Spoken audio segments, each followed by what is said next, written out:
வந்து வண்டி பவருக்கு தகுந்த மாதிரி மைலேஜ் இன்க்ரீஸ்மெண்ட் ஆகுது. சிசி கம்மியாக இருக்கிற வண்டிக்கு 7 கிலோமீட்டர் முதல் 8 கிலோமீட்டர் வரைக்கும், சிசி ஜாஸ்தியாக இருக்கிறது ஒரு 6 கிலோமீட்டர் டு 7 கிலோமீட்டர் வரைக்கும். ஒரு லிட்டருக்கு 7 டு 8 ml 3 லிட்டர் ஊற்றுறோம்.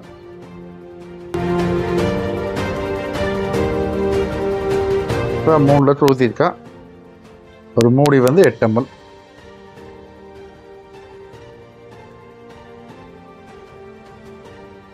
ஃபியூல் டேங்கு துரு பிடிக்காது. ரெண்டாவது வந்து வண்டி வந்து வேகத்தடி ஏறும்போது வண்டி டப்புன்னு ஆஃப் ஆச்சுன்னா ஹெட்டு கார்பன் ஏறி நிற்காது. கார்பன் ஃபுல்லாக வெடித்து வெளியே வந்துடு. எல்லா வண்டிக்கும் ஊற்றிக்கலாம், யூஸ் பண்ணிக்கலாம், நல்லாயிருக்கு. கிளென்சர் ஆயில் பொறுத்தளவுக்கு நம்ம வந்து நார்மலாக வந்து இன்ஜின் ஆயில் மட்டும்தான் இது வரைக்கும் நாம் ரீப்ளேஸ்மெண்ட் பண்ணிகிட்டு இருந்தோம். இந்த கிளென்சர் வந்து பேக்கேஜாக கொடுத்துருக்குறாங்க.